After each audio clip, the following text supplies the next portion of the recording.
জয়গুৰু শংকৰ। আজি আমি অন্য এটা বিষয় লৈ আপোনাৰ হ'ব আগত উপস্থিত হৈছোঁ। এটি ভিডিঅ' বনাব ধৰিছোঁ, যিটো কথা আমাৰ অসমীয়া সমাজত, বিশেষকৈ আমি নামঘৰ কেন্দ্ৰিক অসমীয়া সমাজৰ কথাহে ক'বলৈ বিচাৰিছোঁ। আৰু ভাগৱতক শ্ৰদ্ধা ভক্তি কৰা বা ভাগৱতক মান্যতা প্ৰদান কৰা যিখিনি অসমীয়া লোক আছে, তেওঁলোকৰ বাবে এই ভিডিঅ'টি প্ৰস্তুত কৰা হৈছে, আনৰ বাবে নহয়, বিশেষকৈ উঠি অহা নৱপ্ৰজন্মৰ বাবে। আমি আকৌ কৈছোঁ যে নামঘৰ কেন্দ্ৰিক ভাগৱতক শ্ৰদ্ধা ভক্তি কৰা, নামঘোষা কীৰ্তন পুথিক শ্ৰদ্ধা ভক্তি কৰা যিসকল অসমীয়া লোক আছে, এই অসমীয়া লোকসকলৰ বাবে বিশেষকৈ উঠি অহা নৱপ্ৰজন্মৰ বাবে ভিডিঅ'টি প্ৰস্তুত কৰিছোঁ। আমি মাজতে আমাক দুগৰাকীমান শহীদ বান্ধৱে আমাক এটি প্ৰশ্ন কৰিছিল, আমাৰ পিতৃ মাতৃ বিয়োগৰ পিছত বা আমাৰ পিতৃ মাতৃ মৃত্যু হোৱাৰ পিছত বা প্ৰয়াত হোৱাৰ পিছত বা বৈকুণ্ঠগামী হোৱাৰ পিছত যি বুলিয়ে নকওঁ কিয়, তাৰমানে আমাৰ পিতৃ মাতৃ এই ধৰাধামৰ পৰা বিদায় মগাৰ পিছত বা আমাৰ আত্মীয় স্বজন যদি কোনোবা লোক মৃত্যুমুখত পৰে, তেন্তে তেওঁলোকৰ আত্মাৰ সদ্গতিৰ কাৰণে বা তেওঁলোকৰ আত্মাৰ পুণ্যৰ কাৰণে আমি পিণ্ডদান কিভাৱে প্ৰদান কৰিব লাগে। যিহেতু আমাৰ সনাতন ধৰ্মত পিণ্ডদান প্ৰদান কৰা এক নীতি প্ৰচলিত হৈ আহিছে, আগৰ পৰাও এতিয়াও আছে। গতিকে প্ৰকৃততে ভাগৱতত ইয়াৰ বিষয়ে উল্লেখ আছে নেকি, যে প্ৰকৃততে কিভাৱে পিণ্ডদান কৰিব লাগে, শাস্ত্ৰসন্মতভাৱে ক'ৰবাত উল্লেখ আছে নেকি বা আমাক বুজাই দিব পাৰিব নেকি। এতিয়া কথা হ'ল, আমি ইমানখিনি কথা নিজেই ভাবি চিন্তি আমাৰ বিবেক বুদ্ধিৰে কাৰোবাক বুজাব পৰা বা উপদেশ প্ৰদান কৰিব পৰা আমাৰ শক্তি নাই, আমাৰ ইমান অৰ্হতাও নাই, আমাৰ ইমান জ্ঞানো নাই। কেৱল মাত্ৰ আমি ভাগৱতৰ কি বুলি উল্লেখ কৰিছে বা কীৰ্তনত কি উল্লেখ কৰিছে, এই কথাটোহে আমি দাঙি ধৰিম। আপোনালোকে ভুল নুবুজিব, আমাৰ ইয়াত তিল মানুহ কিবা এটা আছে বুলি নাভাবিব। আমি ইমানখিনি গৱেষক বা আমি পণ্ডিত নহয় কাৰোবাক উপদেশ প্ৰদান কৰিব পৰা, তথাপিতো আমি ভাগৱত আৰু কীৰ্তনত থকা দুআষাৰ দাঙি ধৰিবলৈ প্ৰয়াস কৰিছোঁ। এতিয়া কীৰ্তন পুথিৰ সহস্ৰ নাম বৃত্তান্ত, আমি আকৌ কৈছোঁ, জগতগুৰু শংকৰদেৱৰ অমূল্য দান কীৰ্তন পুথি সহস্ৰ নাম বৃত্তান্ত যিটো অধ্যায়, সেই অধ্যায়ৰ 44 নম্বৰ, 45 নম্বৰ, 46 নম্বৰ পদ, তাত এটি কথা উল্লেখ কৰিছে যে দেৱ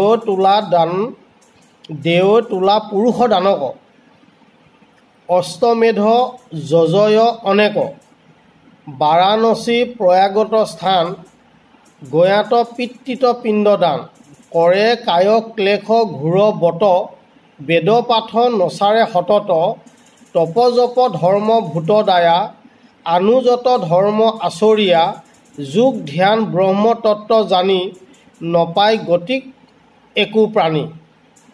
আমি আকৌ কৈছোঁ, কীৰ্তন পুথিৰ সহস্ৰ নাম বৃত্তান্ত নামৰ যিটো অধ্যায় 44 নম্বৰ, 45 নম্বৰ, 46 নম্বৰ পদত লিখিছে আমাৰ পিণ্ডদানৰ বিষয়ে, যে দেৱ তোলা দান পুৰুষ দানক, যে আমি যদি তোলা দান দিওঁ, অশ্বমেধ যজয় অনেক, আমি যদি অশ্বমেধ যজ্ঞ কৰোঁ, বাৰাণসী প্ৰয়াগত স্থান, আমি যদি বাৰাণসী প্ৰয়াগত গৈ স্নান কৰোঁ বা আমি গা ধুওঁ, গয়াত পিতৃত পিণ্ডদান, গয়াত গৈ যদি আমি গয়া কাষী বা যিকোনো নদী কাণতে হওক, আমি যদি এইটো উদাহৰণ দিছে, আমি যদি পিণ্ডদান কৰোঁগৈ, কৰে কায় ক্লেশ ঘোৰবত, আমি যদি নিজৰ শৰীৰটোক বহুত কষ্ট দি মানি আমি ব্ৰত পালন কৰোঁ, বেদ পাঠ নচাৰে সতত, আমি যদি বেদ মন্ত্ৰৰ মুখৰ পৰা একেবাৰে নেৰুৱে কণ্টিনিউ আমি বেদ মন্ত্ৰ উচ্চাৰণেই কৰি থাকোঁ, তপ জপ ধৰ্ম ভূতদায়া, যিমান মানে তপ জপ যত ধৰ্ম আছে সেই ধৰ্মবিলাক যদি আমি পালন কৰোঁ, আনুযত ধৰ্ম আচৰীয়া, আৰু যিমান ধৰ্ম আছে তাক যদি আমি আচৰণ কৰোঁ, লগতে কৈছে আনু যোগ ধ্যান ব্ৰত তত্ত্ব জানি, যোগ ধ্যান আমি যদি জানো কেনেকৈ যোগ ধ্যান কৰিব লাগে, আমি যদি ব্ৰত পালন কৰোঁ, নপায় গতিকৈ একো প্ৰাণী, তেন্তে আমি কোনো প্ৰাণীয়ে গতি লাভ কৰিব নোৱাৰি বুলি কৈছে।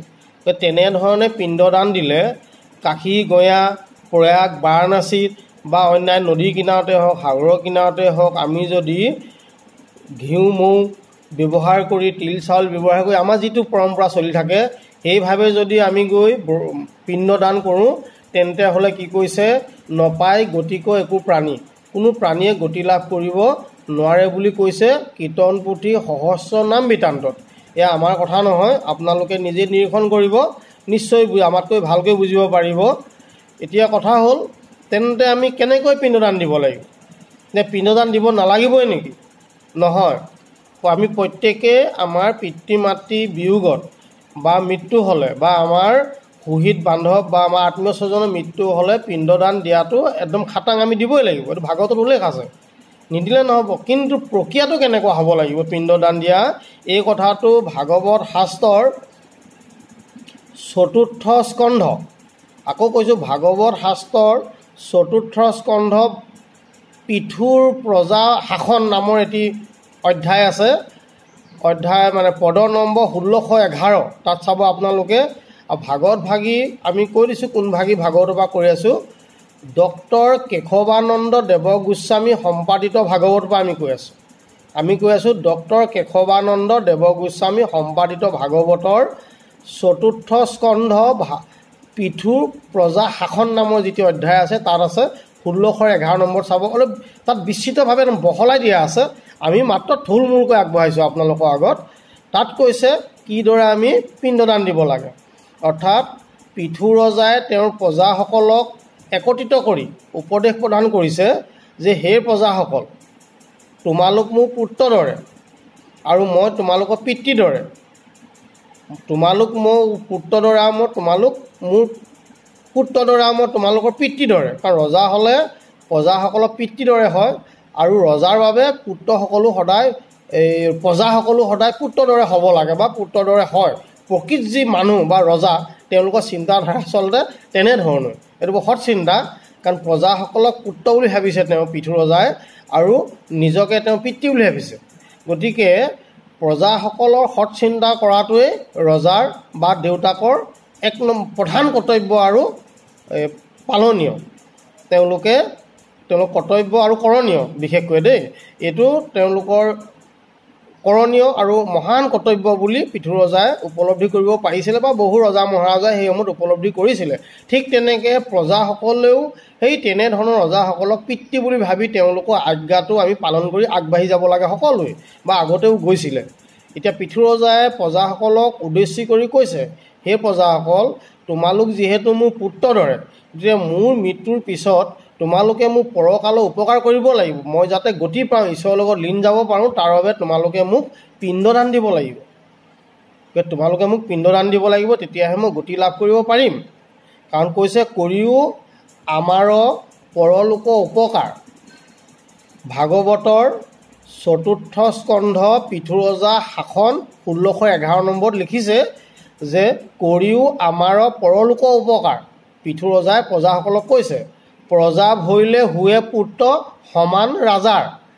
কৈছে প্ৰজা যদি হয় তেতিয়া ৰজাৰ পুত্ৰৰ দৰে হয় সেই প্ৰজাসকল। গতিকে সেই প্ৰজাসকল তোমালোকে মোক পৰলোকৰ উপকাৰ কৰিব লাগিব। যে কৰিও আমাৰ পৰলোকৰ উপকাৰ, প্ৰজা ভৰিলে হুৱে পুত্ৰ সমান ৰাজাৰ। পুত্ৰ ভৰিলে লাগে পিণ্ড দিবাক বাপৰ, মূৰব পিণ্ড দান হুৱে ভজিলে ঈশ্বৰ। কৈছে যে পুত্ৰ যদি হয় তেতিয়াহ'লে পিতৃ মৃত্যুৰ পিছত পিণ্ডদান দিব লাগিব বাপেকৰ।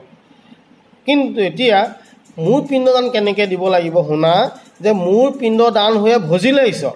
যে মোৰ পিণ্ডদান তেতিয়াহে হ'ব যদিহে তোমালোকে ঈশ্বৰক ভজনা কৰা। চাওকচোন, ইমান ধুনীয়াকৈ বুজাই দিছে ভাগৱতত।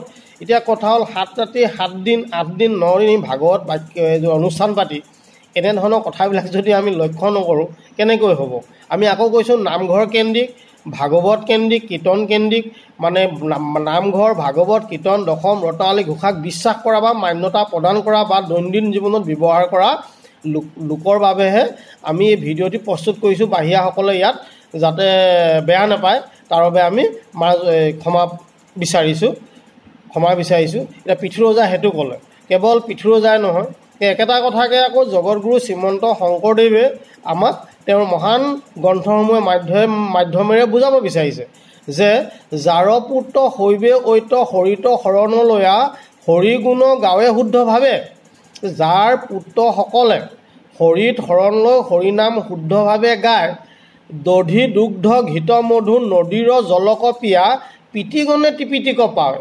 যে সেই লোকসকলৰ বা সেই পুত্ৰসকলৰ, যিসকল পুত্ৰই হৰিত শৰণ লৈ হৰিনাম শুদ্ধভাৱে শ্ৰৱণ কীৰ্তন কৰে বা হৰিক ভকতি কৰে, সেই পুত্ৰসকলৰ পিতৃসকলে, এই নৰকত পৰি থকা বা যমপুৰত পৰি থকা পিতৃসকলে, আমি যমপুৰত পৰে বুলি নাই ভবা, নৰকত সকলো আমি ঈশ্বৰৰ লগত লীন গৈ যায় বুলি আমি ভাবোঁ, সকলো আত্মাই পবিত্ৰ বুলি ভাবোঁ। তথাপিতো আমি এইটো শাস্ত্ৰত থকা কথাটোহে দাঙি ধৰিব বিচাৰিছোঁ যে যদিও কিবা কাৰণত গৈ কিবা পাপজনিত কাৰণত গৈ যদি নৰকত পৰি থাকে বা যমপুৰীত পৰি থাকে, তেতিয়াহ'লে কি কৈছে, যাৰ পুত্ৰ শৈৱেত হৰিত শৰণ লয়া হৰিনা গুণ গাৱে শুদ্ধভাৱে। যাৰ পুত্ৰসকলে, পুত্ৰ বুলি ক'লে কেৱল ল'ৰাক বুজোৱা নাই দেই, সন্তানসকলক বুজাইছে, ল'ৰা ছোৱালী উভয়কে বুজাইছে শাস্ত্ৰত। পুত্ৰ মানে কেৱল পিতেককে বুজোৱা নাই, এইটো কোনো লিংগ কথা কোৱা নাই, মানে তেওঁৰ ল'ৰাই হওক ছোৱালী হওক উভয়কে বুজাইছে।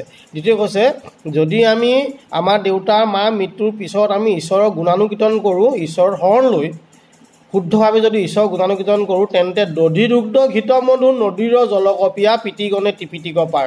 আমাৰ এই পিতৃলোকত, এই পিতৃলোক বুলি কয়, এই পিতৃলোকত পৰি থকা আত্মাসমূহে বা পিতৃ বুলি কওঁতে আকৌ আত্মাৰ কথাই বুজাইছে। ইয়াত দেউতাক মাক বুলি কোনো উল্লেখ কৰা নাই। সেই আত্মাসকলে বা সেই আমাৰ মা দেউতা আজি আত্মা যদি কিবা কাৰণত নৰকত যন্ত্ৰণা হৈ আছিলে, তেওঁলোকে কি হ'ব, দধি দুগ্ধ ঘৃত মধু মানে দৈ, দুগ্ধ মানে দৈ মানে গাখীৰৰ কথা কৈছে, দুগ্ধ মানে দধি দুগ্ধ ঘৃত মধু, ঘৃত মানে ঘিউ, মধু মানে মৌজোল ৰস, লাগিলে পানী মানে মৌ ৰসেই হওক, গাখীৰেই হওক বা ঘিউৱে হওক বা পানীয়ে হওক, যিকোনো এটা বস্তু খাই হ'লেও তেওঁলোকে তৃপ্তি লাভ কৰে বুলি কৈছে। আমি আকৌ ক'ৰবাত গৈ নদীৰ পানীত বা সাগৰৰ পানীত বা ক'ৰবাত গৈ আমি এই ঘিউ ঢালিবলগীয়া কথা বা মৌজোল ঢালিবলগীয়া কথা নাথাকে। তেনেকৈ বুলি কীৰ্তনত লিখিছে, এইটো আমাৰ কথা নহয়, ভুল নুবুজিব। কেৱল সেয়াই নহয়, ভাগৱতৰ একাদশ স্কন্ধ 2য় অধ্যায় দুলৰিটো অতি সুন্দৰভাৱে উল্লেখ কৰিছে।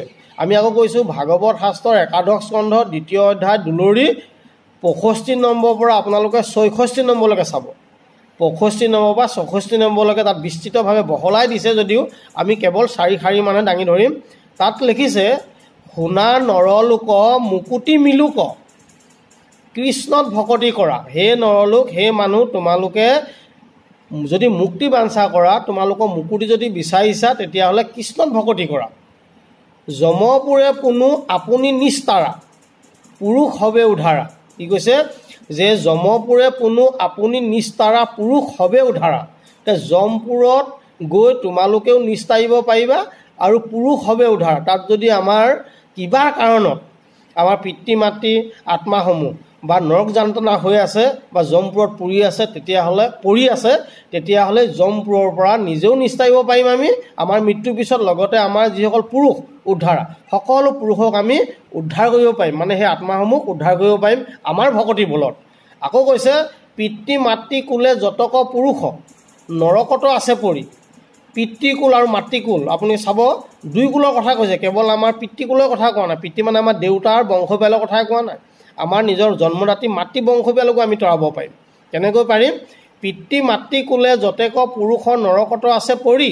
পিতৃ মাতৃ দুয়োটা কুলৰ লোক যদি কেনেবাকৈ নৰকত পৰি আছে কিবা কাৰণত, ঐত পুত্ৰে সৰি ভকতি কৰোঁতে স্বৰ্গলোকে যায় লৰি। ইয়াত থাকি যদি আমি ঈশ্বৰৰ নাম গুণানুকীৰ্তন কৰোঁ, ঈশ্বৰক ভকতি কৰোঁ, তেন্তে আমাৰ ভকতিৰ বলত, আমাৰ পুণ্য বলত সেই নৰকত পৰি থকা আমাৰ পিতৃ মাতৃ দুয়োটা কুলৰ যি আত্মা, সেই আত্মাসমূহ স্বৰ্গলৈ লৈ যায় বুলি কৈছে। কি ঐত পুত্ৰে সৰি ভকতি কৰোঁতে স্বৰ্গ লোকে যায় লৰি, তেওঁলোক স্বৰ্গলোকলৈ লৈ যাব বুলি কৈছে। আকৌ কৈছে, ঘৃত দুগ্ধ মধু ধাৰাই বহৈ পিতৃপ্ৰিয় পেট ভৰি। আৰু কি হ'ব, আমি ক'ৰবাত গৈ আৰু ঘিউ মৌ এইবোৰ পানীত ঢালিব নালাগে বা জুইত ঢালিবলগীয়া কথা নাথাকে। কি কৈছে, আমাৰ ভকতি বলত তেওঁলোকৰ মুখৰ আগেদি নদীৰ দৰে বৈ থাকিব। কি বৈ থাকিব? ঘৃত মধু আৰু দুগ্ধ, মানে দৈ, গাখীৰ, মৌ, ঘিউ এইবিলাক নদীৰ গতে বৈ থাকিব তেওঁলোকৰ মুখে আগেদি। তেওঁলোকে পেট ভৰাই খাব পাৰিব বুলি ভাগৱতত উল্লেখ কৰিছে। আৰু লগতে কৈছে, স্বৰ্গবাসী মধ্যে বক্লন্তে ফুৰয় অনেক আস্ফুট কৰি তেওঁলোকে স্বৰ্গবাসীৰ ওচৰত ফূৰ্তি কৰিব পাৰিব ফূৰ্তি কৰি ক'ব মানে আমাৰ কথা তেওঁলোকে জহগুণ গাব কি বুলি গাব যে তৰিলো সুপুত্ৰৰ পদে দেখ অৰে স্বৰ্গবাসী যে হে স্বৰ্গবাসী তোমালোকে চোৱা আমাৰ সুপুত্ৰৰ কাৰণে আমি তৰিব পাৰিলোঁ কাৰণ তেওঁলোকে কি কৰিলে আমাৰ হৈ তেওঁলোকে ঈশ্বৰক শৰণ ল'লে ঈশ্বৰক গুণানুকীৰ্তন কৰিলে ঈশ্বৰক ভক্তি কৰিলে যাৰ বাবে আজি আমি নৰকৰ পৰা স্বৰ্গ পালোহি সেইবুলি তেওঁলোকে স্বৰ্গত থকা অন্যান্য আত্মাসমূহক বা অন্যান্য লোকসকলক তেওঁলোকে কি কৰিব আনন্দ মনেৰে যশস্যা কৰিব জহগুণ কৰিব কাৰ কৰিব আমাৰ কৰিব আমি যদি তেনেধৰণৰ পুণ্য কাম কৰোঁ অৰ্থাৎ এক ঈশ্বৰক ভজনা কৰি আমি দেউতাসকলক বা পিতৃলোকত থকা সেই আত্মাসমূহক গতি দিয়া চিন্তা কৰোঁ তেন্তে হ'লে সেই আমাৰ আত্মাসকল মানে আমাৰ দেউতা মা পৰিয়ালৰ আত্মাসকল আমি ভবা নাই যে নৰকত কোনোবা পৰি আছে বুলি আমি ভাবিছোঁ যে সকলোৱে ঈশ্বৰৰ কৃপা দৃষ্টি লাভ কৰিব পাৰিছে কেৱল আমি এই উদাহৰণটোৱে দিছোঁ ভাগৱতৰ আৰু কীৰ্তনৰ আমি ভবা নাই কোনোবা যে নৰকত পৰি থাকিব বা পৰি থাকিব লাগে বুলি আমি কল্পনাও নকৰোঁ আমি ভাবোঁ সকলোৱে ঈশ্বৰৰ লগত লীন যাওক সকলোৱে বৈকুণ্ঠ স্থান পাওক তথাপিতো আমি আমাৰ শহীদ বান্ধৱসকলৰ প্ৰশ্ন উত্তৰটি যিমান সহজে পাৰোঁ দিবলৈ চেষ্টা কৰিছোঁ ইয়াত আমাৰ তিল মানুহ একো নাই আপোনালোকে ভুল নুবুজিব আমাৰ ইয়াত নিজৰ মানে মন্তব্য আমি প্ৰকাশ কৰিব বিচৰা নাই আমাৰ সিমান অৰ্হতাও নাই যোগ্যতাও নাই সাধ্যও নাই আমি নোৱাৰোঁ আমি কেৱল ভাগৱতত লিখা কথাকেইটাহে দাঙি ধৰিছোঁ আশা কৰিছোঁ আপোনালোকে ভাগৱতত উল্লেখ কৰা কথাকেইটা আৰু কীৰ্তনত উল্লেখ কৰা কথাকেইটা অধ্যয়ন কৰিব আৰু আপোনালোকে আমাতকৈ বহুত ভালদৰে বুজি পাব আমি সিমান কৰি বুজি পোৱা আমাৰ শক্তি নাই তথাপিতো আমি আমাৰ সামান্য জ্ঞানেৰে যিটো বুজিব পাৰিছোঁ তাক আমি কেৱল দাঙি ধৰিছোঁ যে প্ৰকৃততে পিণ্ড কাক কোৱা হয় বা প্ৰকৃততে পিণ্ড কেনেধৰণে দিব লাগে তাকো নামঘৰৰ লগত জড়িত থকা ভাগৱতৰ লগত জড়িত থকা কীৰ্তন দশম ৰত্নাৱলী ঘোষাৰ লগত জড়িত থকা লোকসকলৰ বাবেহে আমি ভিডিঅ'টি আগবঢ়াইছোঁ লগতে আমি আৰু এটি অনুৰোধ জনাব বিচাৰিছোঁ যে আমাৰ এই ভাগৱতৰ বা কীৰ্তনৰ বাণীসমূহ উল্লেখ কৰোঁতে শব্দবিলাক আমাৰ হয়তো ভুলবশতঃ সম্পূৰ্ণ উচ্চাৰণ কৰিব পৰা নাই বা উচ্চাৰণত কিবা বিসংগতি যেন হ'ব পাৰে তাৰ বাবে আমাক মাৰ্জনা কৰিব এই শব্দসমূহ আপোনালোকে আকৌ এবাৰ চাব এই বাণীসমূহ ভাগৱত কীৰ্তনত চাব নিশ্চয় সুন্দৰভাৱে বুজিব পাৰিব ইয়াকে কৈ আমি আজি আপোনাৰ খবৰ মাজৰ পৰা বিদায় মাগিছোঁ লগতে আমাৰ এই কথাই যদি কাৰোবাৰ অন্তৰত আঘাত দিছে বুলি ভাবে আপোনালোকৰ দাসৰো দাস বুলি ভাবি আমাক আপোনালোকে শ্ৰীচৰণত ঠাই দি মাৰ্জনা কৰিব কৃষ্ণ জয় গুৰু শংকৰ